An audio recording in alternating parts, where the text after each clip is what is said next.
We are a very clinical product, creating so much passion and emotion. And I love this paradox, because we are in a living paradox. But at the same time, we always say that our clients are in shorts, like us.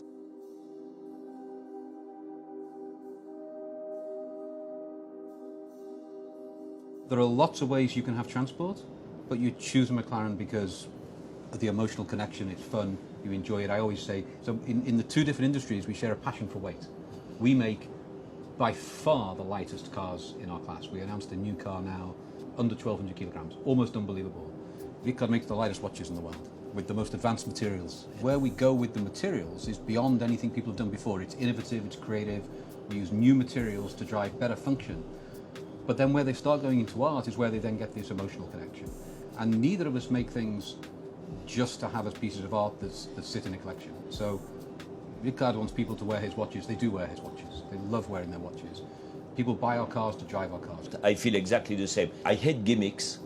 Everything that has not a real, proper objective. I mean, we shall never use a material, as McLaren is doing, they have the same philosophy, just because it's in the marketing trend. No, everything has to have a clear objective, a very specified objective. It's about authenticity.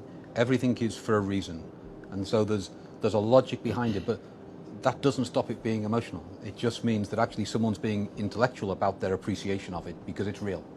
We are in a world that is quite artificial, and we have clients that are asking for top authenticity, asking for genuinity, asking for real matters. If you're doing something real and people believe in it, they share it.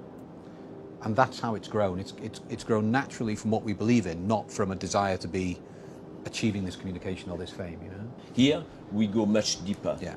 That is to say, it's a very serious product that has many of the McLaren codes that can be recognized. Of course, the McLaren colors, but again, you have substance, you have a fantastic, beautiful result, but it's a very serious object. Absolutely. And the thing is, it's from the heart, you know? That's the thing I just what we love about our friendship, but it's the way it comes out.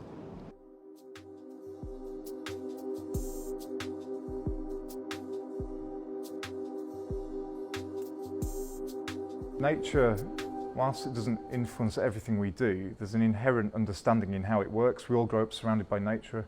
We all understand why a teardrop is the way it is. We understand the profile of a bird's wing, the things we're used to seeing. And when you stop and look at the world around you, even down to where a pebble's being worn away by the water, there's certain hydrodynamic, aerodynamic forms. And I think bringing that and making that core to what the McLaren design language is, there's a really strong visual story, and for me, great design tells a great story. Sometimes people ask us if we feel as though we're on the edge of what we can do with the cars, and my answer is always, well, no, because technologies improve, our understanding on the aerodynamics continuously improves. You only need to look at the Formula One cars. It's on a constant evolution, again, just like nature. There's always a way to incrementally improve what you're doing, and as a company, we have that exact mindset. How can we keep improving? So there's always more to come. Recently, we started a collaboration with Mille, and it's been fantastic. There's been so many similarities in the way we approach a problem and the way we approach the design of our products. So saving weight, vibration or impact resistance. So Mille, they really set out to take performance to extremes, and that's really what McLaren's about. So there's a really natural relationship there.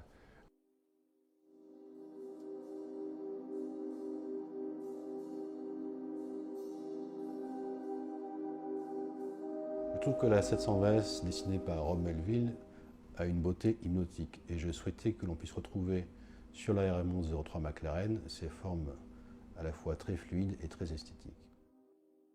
Nous avons beaucoup travaillé sur les éléments du chronographe, les poussoirs et aussi les caches-poussoirs, et on retrouve sur ces derniers les courbes présentes sur les flancs des McLaren 720S et 570S. Les feux de McLaren 720S m'ont fasciné dès le début.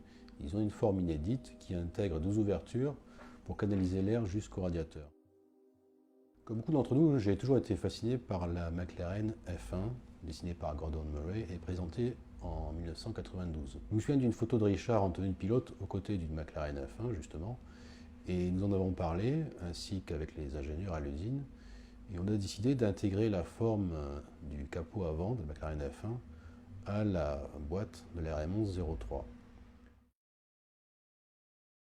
La couronne est un élément clé d'une montre, c'est le lien entre l'homme et la mécanique. Ici, c'est le dessin de la jante de la McLaren que nous avons choisi pour son esthétique et pour sa grande complexité, en particulier les 9 branches qui sont squelettées dans plusieurs directions. On peut dire que le travail d'usinage du titane par nos équipes est une véritable prouesse, ainsi que l'étape de terminaison, puisque c'est un élément en volume très difficile à réaliser à l'échelle d'une montre.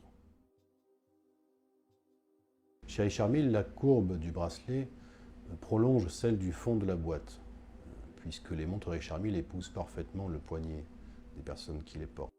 Il était intéressant de créer un bracelet spécifique et nous avons travaillé le dessin avec la forme du Speedmark McLaren et aussi de certaines prises d'air de la McLaren. Donc finalement, ce bracelet typique RM1103 McLaren a une forme inédite. La RM1103 succède parfaitement à la RM11, c'est une vraie bête de course. C'est un chrono emblématique et au style parfaitement inimitable. Et la RM1103 McLaren repousse encore les limites.